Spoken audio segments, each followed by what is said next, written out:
Hello, everybody. Hiya. Welcome to Business TV. This week we've got Tony Redondo from 𝘄𝗵𝗁 Currency Exchange, who is pretty much, well, basically a genius on money and stuff. Something that I'm rubbish at, by the way. Something that I'm absolutely useless at, you know. All I know about currency exchanges is that I go down, I get ripped off. Apart from, I got myself a Monzo card, which is apparently very good for being abroad. But the thing is, then I couldn't go abroad because we had COVID. So anyway, Tony, tell us a bit more about, because obviously you do this in a bit more detail than my limited knowledge. The nipping to Sainsbury's to go to the currency exchange. Come on, Gareth. I'm wondering why they wouldn't change the coins back. You know, exactly. But here's a tip: 20-cent euro piece fit in shopping trolleys. There you go. Well, tell everybody that. Worth keeping.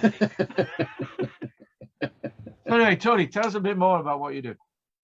Okay, so 𝘄𝗵𝗁 Currency Exchange, set up in 2020, but I go back 35 years to 1985. And what we do is help clients save time and money on their bank account to bank account currency exchange transfers. So most people are familiar with currency exchange from the kiosks at the airport, where you get ripped off royally. Yeah, Gareth especially, the big sign above his head as he walks through.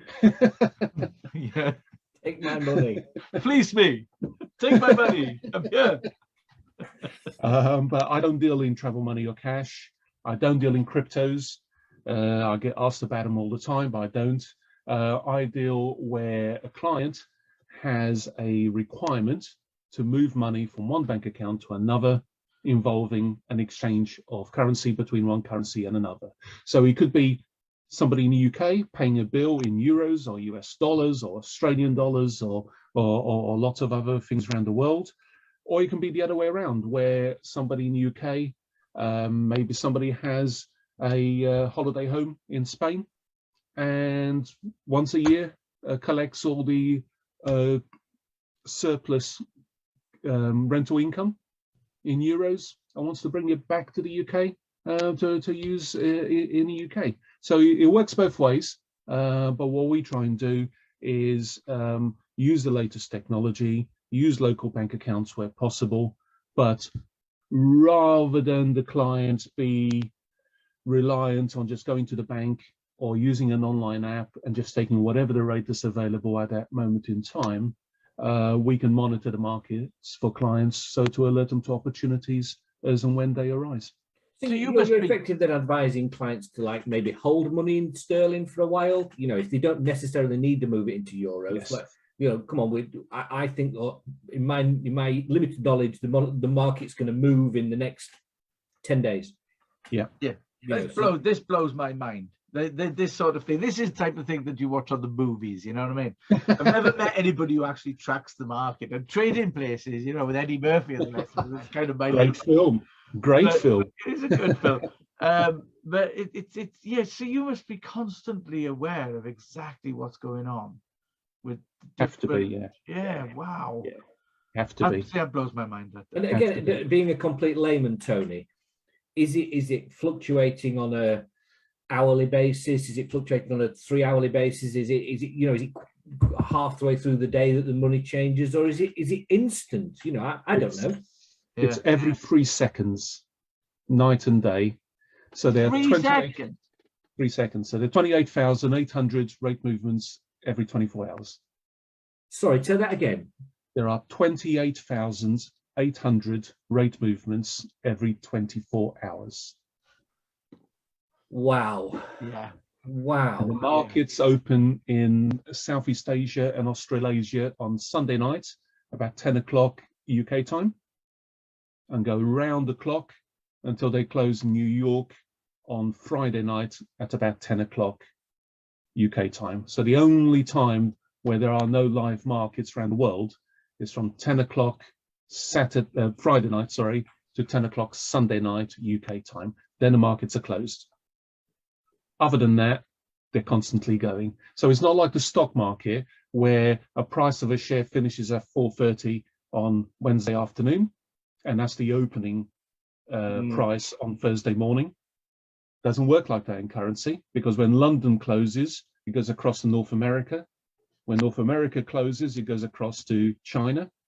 And when China closes, it comes back to London. So by the time we reopen tomorrow morning, it could be completely different. And the other thing that's happened with the market is, prior to Lehman Brothers in 2007, the markets were mainly dominated by economics. And whilst that it never made an exact science, there was some kind of logic to it if you understand the economics and its effect on the currency.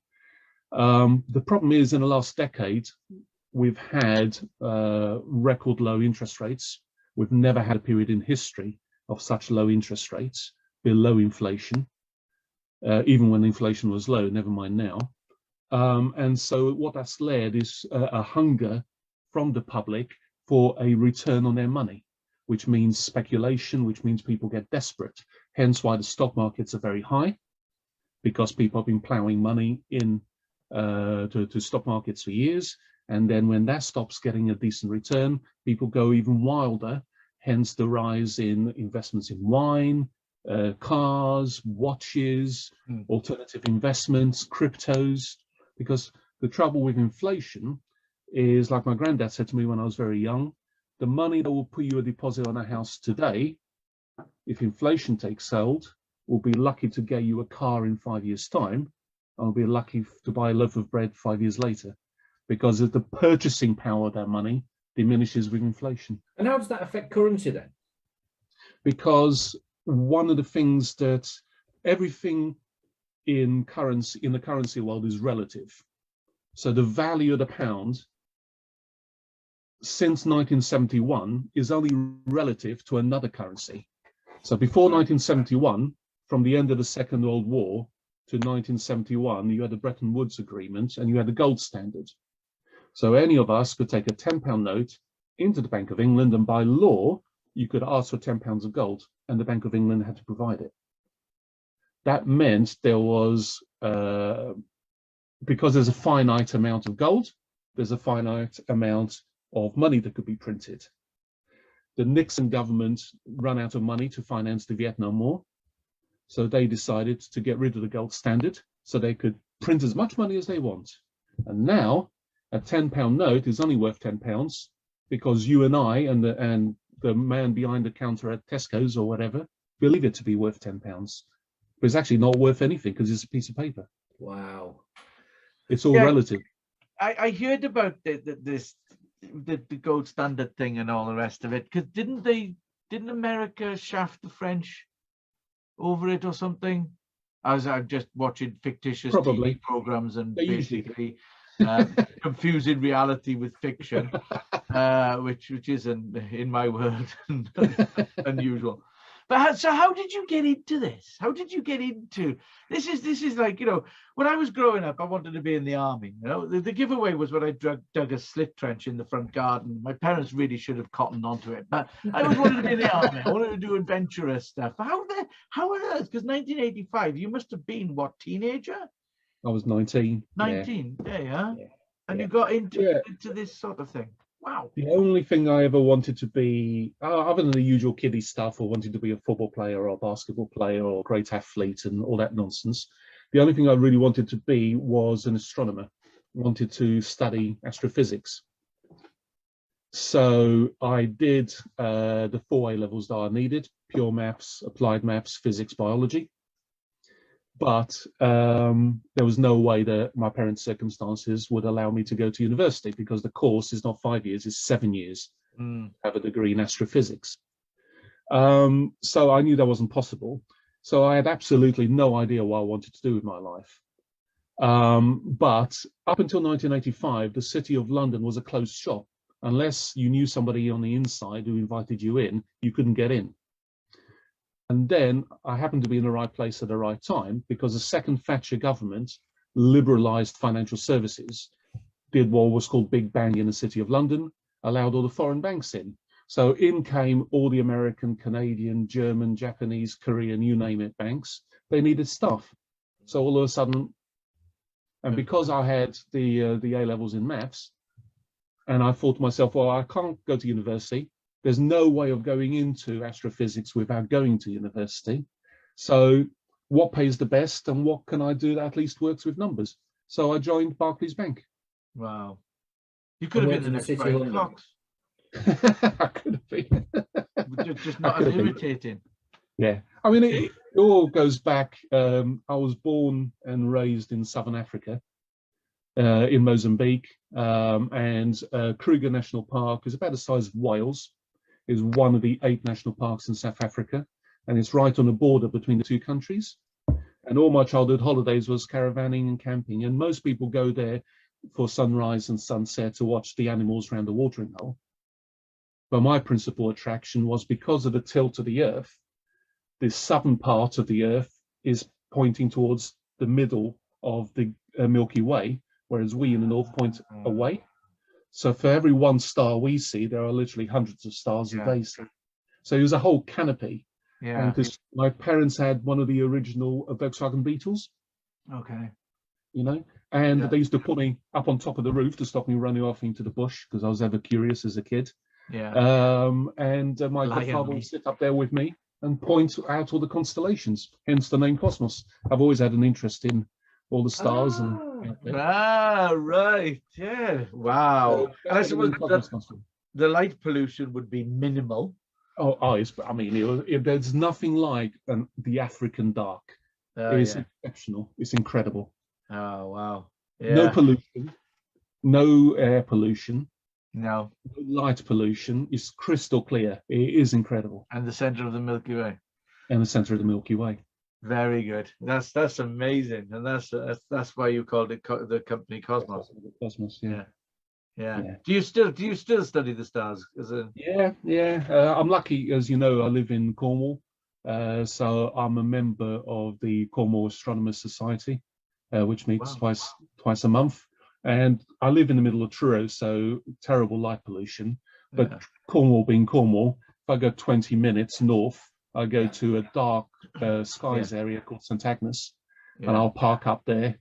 If I know something is happening, like a comet shower or something, I'll park a travel telescope in the back of the car in the afternoon, finish my work, set the alarm for stupid o'clock overnight, and then shoot off. And half an hour later, spend an hour freezing my so-and-sos off, watching the night sky.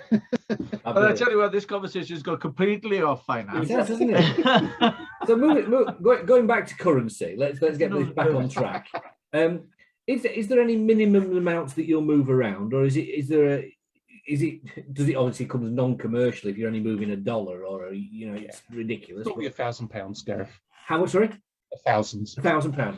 Yeah, but because we're sort of have an old school business model of providing a personalized service, I'll never say no to a client. So my first trade this week was for a client who just come back from Spain over the weekend, been in Spain for the last 3 months or so, came back from Spain, opened his suitcase, went through his paperwork and forgotten to pay a water bill of €359.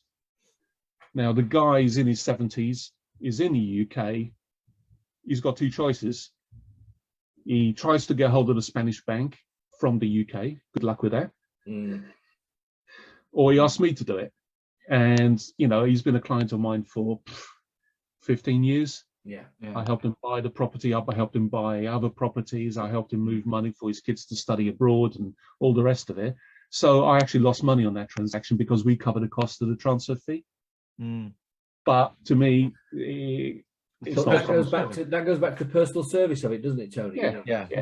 Which is lacking in these days, because these days everything's computerized, and the computer says no, then that's it. Exactly right. Yeah, exactly right. And because the trouble is, from the bank's point of view, €359 will cost him at least £20 transfer fee plus the spread, which then makes it like he's paying a 10% margin, which is ridiculous. It's a complete rip-off. Yeah. So I just did it at cost, and to Cosmos, it's one transaction in hundreds, but to the client as a favour, it keeps the relationship going, and that's particularly important with us because we don't market. I don't do Google pay-per-click. I don't do SEO work. All my business comes from referrals. Yeah. So if you don't look after clients, guess what happens to the referrals? They don't come. That's it. So, Yeah. so do you look out for? Are you looking out for B2B customers or B2C customers? Are you looking for people like you just mentioned, the 70-odd-year-old who's coming back from Spain after 3 months, or are you looking for commercial companies who are moving vast sums of money overseas to buy products, materials, that kind of stuff? I'm looking for both, but not big companies, SMEs, with the emphasis on the S. The reason for it is that the world is not short of currency brokers. There are literally thousands of currency brokers out there. But 99% of them have gone the traditional route of going from relationship models 20, 30 years ago, if they existed then, to transaction-based, where it's all, like Gareth said, it's all about the algorithm, it's all about the iBot, it's all about the platform, it's all about press 1 for this and press 2 for that. With us, we look after personal clients and we look after small clients, some small businesses where I can still deal with a business owner. The difference is this: if I speak to a lady or a gentleman in accounts for a big enterprise, it's not their money. Yeah. They couldn't care less how much the euros or the dollars cost. Makes no difference to their pay packet because they'll get paid the same at the end of the month regardless. So it's really hard. Everybody's chasing them and it's really hard to get hold of them. Whereas if I'm speaking to an owner, a business owner, and I explain to them, like I did a couple of days ago, where a British company has an IT department in Poland with 6 staff and does a salary run once a month for the 6 staff, plus a 7th transfer to cover the office overheads. And the bank is charging them 4% per transfer. And I can do it for 1. And that's 7 transfers times 12 times a year. Wow. You can see the difference it makes to his bottom line straight away. Massive saving. So I'm always looking for referrals to business owners, or at least where the finance director is also a shareholder. So if they've got a material interest in the company, then you can speak to them because we're speaking the same kind of language. That's saving them 4 or 5 figures a year, isn't it? You know, that kind of money. Look at Gareth's eyes light up. You know, it's between 4 and 1% is a huge saving. Transferring 84 salaries a year. Yeah. You know, when I started it's an average of £1,500 a salary a month. You know, that's right. That's probably low. It's saving them £4,000. Yeah. When I started at Barclays in 1985, one of the first things that we got taught in the induction is that of the 3 biggest profit areas for the banks, foreign exchange is number 2 of all the profit centers. Wow. Well, from them charging you for exchange and stuff. They from just charging you to exchange money. Just the margins and fees. And the thing is, because what the banks rely on client apathy. You know, bank people don't really understand money. You don't get taught money as a subject at school. Most people are not interested in economics and the mumbo jumbo world, as my wife calls it. I totally agree with your wife. I don't get economics and finance and stuff. They talk about inflation. People are moving this money, Tony, because they have to, not because they want to. Yeah. Say that again, Gareth. People are moving the money because they have to, not because they want to. So the banks can charge what they want because they've got to do it. It's not an emotional purchase unless you're buying a house, I presume. But in most cases, it's just it's an economic purchase. You've got to do it. You've got to pay a wage in Poland. Therefore, I've got to do that. Therefore, if they charge me 4%, what do? I've just got to pay it because I've got to pay the wages. That's right. The good news for British, for the UK and anybody based in the UK is the UK has the most competitive foreign exchange market in the world because the banks now are responsible for less than 50% of the market share. Whereas in North America, Canada and Australia, the banks' market share is still in the 90s. Wow. So the banks are still very dominant. There's very little competition in those markets. It's coming in, but they're about 30 years behind us. Bloody hell. Yeah. Unbelievable. Unbelievable. Yeah. So you mentioned you don't do SEO, you don't do Google AdWords, you don't do that kind of thing. You are solely looking for referral-based opportunities to build a relationship with clients. Is that what I'm hearing? Absolutely. So it's client referrals, it's affiliate referrals, and an affiliate is just somebody who has a profit share agreement with 𝘂𝗵𝗄, so that they get rewarded on each and every trade a client they introduce to us executes with 𝘂𝗵𝗄. And then obviously networking opportunities. I meet people out and via LinkedIn, but they're my 4 marketing areas, and that's it. But it all comes down to referrals, whether the referrals from a LinkedIn connection or a networking connection or an affiliate or a client is still a referral, but we're 100% referral based. And I really like that because there's nothing better for 2 reasons. The first one is I've worked for brokers and banks for the majority of my life. You know, 𝘂𝗵𝗄 is only in our 2nd year, so I've got 36 years experience. 34 of those years I've worked for other people, and majority of the time they have a very different business model. It's all about volume. It's a numbers game. It's all impersonal. And I've had too many experiences where somebody's watching a Netflix movie on a Sunday night, tapping away on their iPad at the same time, and tap a button, and Tuesday morning at the brokerage, we get the contact details. And you ring the client up. And of course, in this day and age with all the scams and everything, they're like, who are you? How did you get my details? It's all very cold and impersonal and difficult. Whereas if I ring John Smith up and say, hi, John, it's Tony from 𝘂𝗵𝗄 here. Gareth gave me your details because he thought I could be able to assist you and help you out. How can I help? Your name is like gold dust because it's credibility. Yeah, it's so a warm introduction. It's a warm lead. Yeah, it's a warm introduction. It's there's nothing better than that. The reason the big boys don't like the referral system is the obvious one. If you don't look after people, the referrals go away. They don't want to look after people. They want to make as much money as possible. Thank you very much. The other thing is the big boys don't like because they haven't got the skills in the business to be able to do it. You know, you work for yourself. We've all got little businesses, or we've all worked for. I work for a fairly big company, but I work independently, if you like. And you want to build that relationship with people. Whereas if you work for a NatWest Bank or a Barclays Bank or whoever it was at the time, you're just there to get your wage. Don't care what people say. That's right. You're there to take your wage, and it's irrelevant. If that customer walks, there's another one around the corner because you're Barclays Bank or your Midland Bank or whoever it was. And you got a huge marketing department. They haven't got the skill set, and it's a reactive business model. You know, if you phone the bank up for a quote this morning, they'll give you the rate that's available now and then.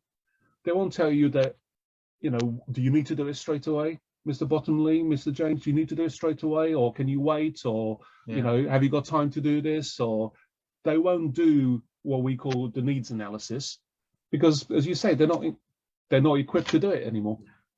So, thinking about the future, then, Tony, what do you want to achieve between now and the end of 2022? Let's say. So, where do you see 𝘂𝗵𝗄 going? Okay. So, when we started. I was intelligent enough to start a business in January 2020. Of course, before pandemic. No. And at that time, 90% of our revenue stream came from one source, helping private clients with international property purchases and sales, because it's what I've been specializing in for the previous decade. So I had the contacts. It was all set up. It's pretty lucrative end of the market. Problem was, of course, in month 4, there was a certain lockdown and a travel ban, and no property purchases and no property sales. So in month 4 of 𝘂𝗵𝗄, we lost 90% of our revenue stream. Wow. But we survived because of the personal nature, because those clients I'd helped to buy property in the preceding decade, when the travel ban happened, the bills didn't stop coming in, but the rental income did. But because the relationship was there, instead of going on an app or to the bank to move £5,000 to cover the bills in Florida or Spain or Portugal or wherever, they came back to me. So we worked flat out in 2020 just to keep our heads above water, just to do lots and lots of small trades. It wasn't particularly profitable, but it kept us going and we survived. So I was pretty determined. And so my goal for 2021 was to move away from being totally reliant on property and private clients. So now we've got a split of about 70% private clients and 30% corporates. Yeah. I want to get that down to sort of 60-40 in 2022. Okay. The major goal I've got is that at the moment, about 90% of my clients are based in UK, so they're sterling sellers. Okay. So they're buying currency from the pound. When the pound is up against the euro, for example, and against the dollar, then I'm very busy and the business goes great guns. But when there's a shock in the market, like on November the 4th, and the Bank of England failed to increase interest rates, and in 1 hour, the pound lost a couple of cents against the euro and 3 cents against the dollar, then all those clients, because they know the way I work, they don't leave things to the last minute, so they won't panic. They'll say, when the pound recovers, come back to us. So all of a sudden the brakes go on from a revenue point of view. So, but it's a golden opportunity for anybody who's holding dollars and euros to buy pounds, because the rate has just improved temporarily for them by 2 or 3 cents in an hour. So you're looking, and I don't have enough of those clients yet. So that's what my second goal is, to get more clients selling dollars and euros. So yeah, international clients coming to you. That's right. The other way around. So you've got both. Exactly. You've got both ways of the transaction. So then it doesn't matter which way the market goes. If the pound is going up, I concentrate on buying currency from the pound for my British-based clients. If the pound is going down, I'll service my overseas clients buying the pound from currency. Fabulous. So going back to your time in growing up in Mozambique, and you've got your hindsight now of what you know now. Yeah. What advice would you give to that younger self of you? Ooh. I think the one thing that stands out above all else, Gareth, and this applies as equally to my private life as it does to my business life, is trust your gut instinct. Go with your gut. There are my major mistakes in my life, both personal and corporate, have been where I've overanalyzed the situation. Yeah. I'm a firm believer in trusting your gut.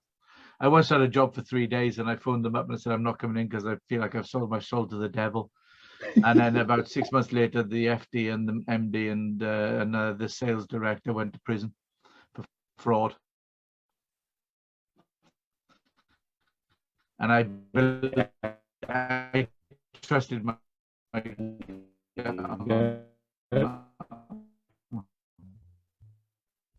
No, absolutely. Yeah, you were wrong.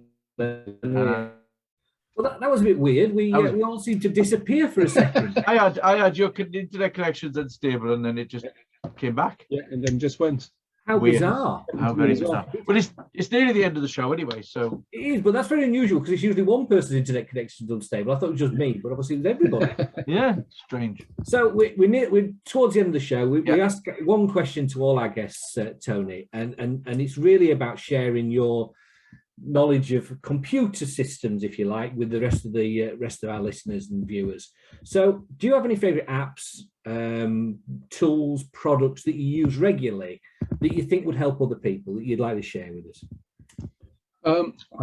Yes, I do. With me, I'm somebody who's used IT, given the nature of my work, all my life. But I don't actually know how IT systems work, and I actually don't care how they work, and I'm not interested. So, I've got a big sign above my head, the KISS principle, keep it simple, stupid. Yeah, and that, always look at that before making a decision, because and it keeps me on the straight and narrow. So things like my CRM system. There are lots and lots of CRM systems out in the market. Most of them are pretty expensive and tie you in. I use HubSpot, which is free of charge, very simple to use. It won't make tea for you. It's not all singing and dancing, but it's extremely stable. It's extremely easy to use. It doesn't matter how many records you put onto it, and it's free of charge. and that's fine by me. I also, obviously, given the nature of my work, have clients in all four corners of the globe, so phone calls can be pretty expensive. So I use an internet-based VoIP system, which is very, very economical, really economic. And out of hours, I will try and use, phone calls on WhatsApp or Signal. Is an even more secure and encrypted version of WhatsApp, and that is very good. And you can even do video calls on that, which is excellent. And then the only other bit of technology I regularly use is I like to give people shout outs on LinkedIn. I think virtually all my marketing is one way or another connected to networking. And one of the things I've found with networking is the people who gain the most are the biggest givers. Yeah.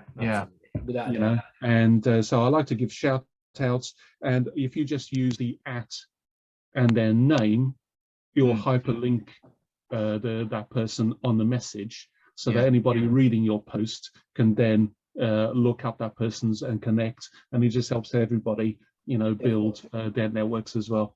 So they're just all my three little tips. Brilliant.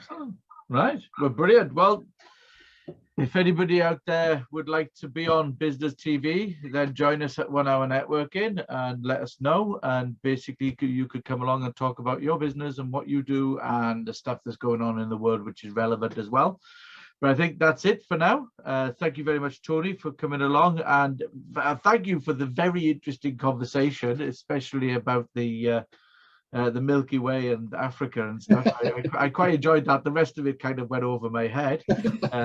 It's very complicated, is the old thing. You see, to me, when a pound goes up, that's the pound going up. That's the pound going up. I don't really understand it that much. So thank you very much for coming along. It's been really fascinating talk. And thanks again, Gareth. We'll see you Thanks, next Tony. week. Next week. Thank you very much for your time, guys. What do we have next week? Very quickly. Bear with me, and I will tell you exactly who we have next week. Very quickly. Seamless. I should have got this ready beforehand. Would have been good. But basically, next week we have 𝗳𝗵𝗵𝗴𝗄. Oh, excellent. To talk about properties and basically helping house people, homeless people and stuff like that they're really big into. So join us next week with 𝗳𝗵𝗵𝗴𝗄, and we'll see you later. All right. Good stuff. Thanks, Tony. Bye. Thanks, guys. Cheers. Cool.